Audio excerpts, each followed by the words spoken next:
Good morning. Welcome to my thought for the day. It's good to see you again.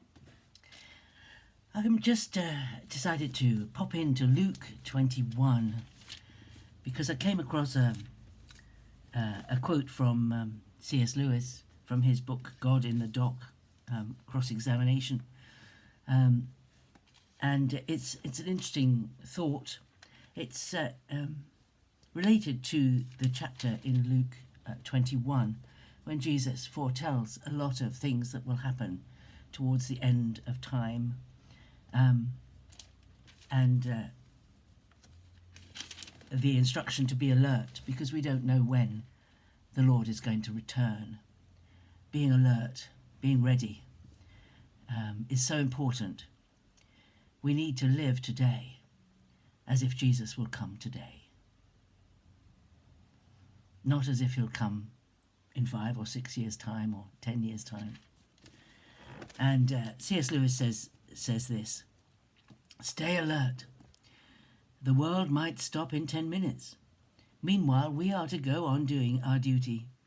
The great thing is to be found at one's post as a child of God, living each day as though it were our last, but planning as though our world might last 100 years. We have, of course, the assurance of the New Testament regarding events to come. I find it difficult to keep from laughing when I find people worrying about future destruction of some kind or other. Didn't they know they were going to die anyway?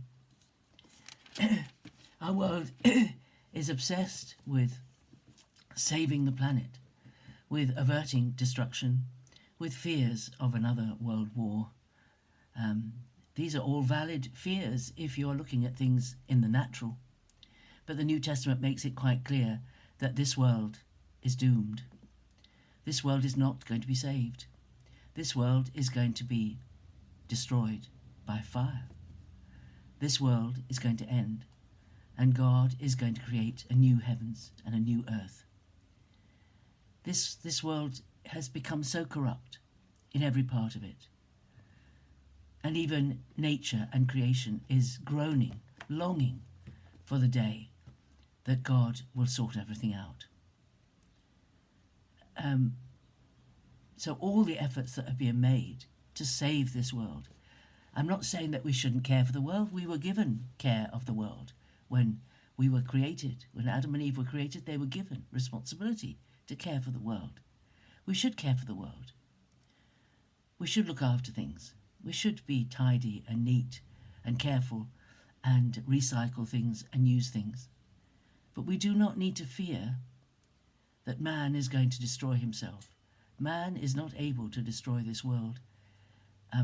God is the one who will, at the end of time, sort everything out. So the important thing is to stay alert. I love the way he put it. The world may stop in 10 minutes. Meanwhile, we are to go on doing our duty.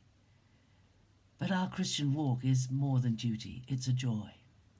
Because we've found Jesus and we know how much he loves us, we respond in love and serve him every moment of every day. He says the great thing is to be found at one's post as a child of God, living each day as though it were our last, but planning as though our world might last 100 years. We do faithfully everything that we should do. We serve the Lord with gladness. We get up each day and we live in his world, building his kingdom, serving for his kingdom, doing what he asks us to do, praising him, worshipping him, living as ambassadors in this world, taking every opportunity to speak to people of Jesus and his love for them, trying to make sure that as many people as possible transfer from the kingdom of darkness to the kingdom of light before it's too late. Because there will come a day, and the days are nearing, shortening, with everything that we hear of. We hear of everything. We don't miss anything because it's all up on social media. We live in a generation that knows more about what's going on in the world than any other generation ever did.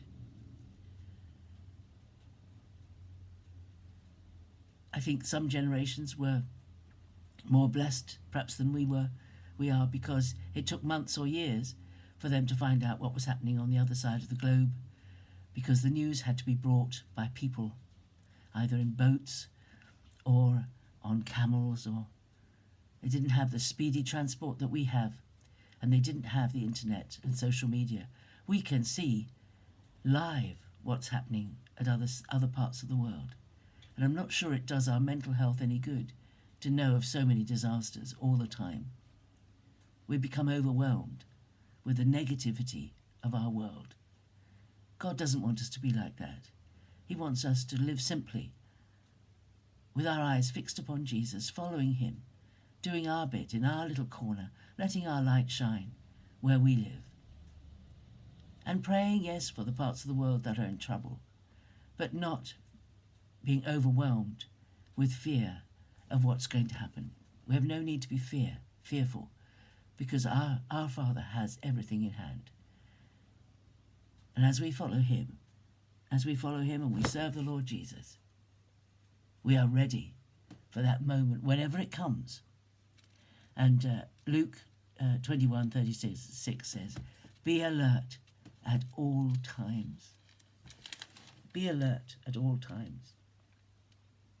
Be on guard, verse 34, so that your hearts are not weighed down with dissipation and drunkenness and the worries of this life, and that day does not catch you unexpectedly. It's possible to get so caught up with the worries of this life that we take our eyes off Jesus. It's possible for us to live as if eternity doesn't matter.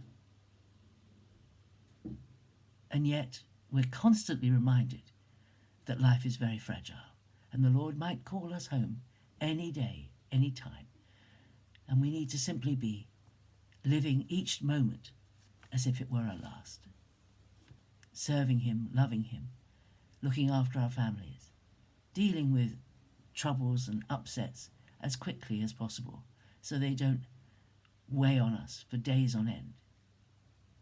There's a lot we can do. Our part. Be alert. God bless you. Have a great day. Bye-bye.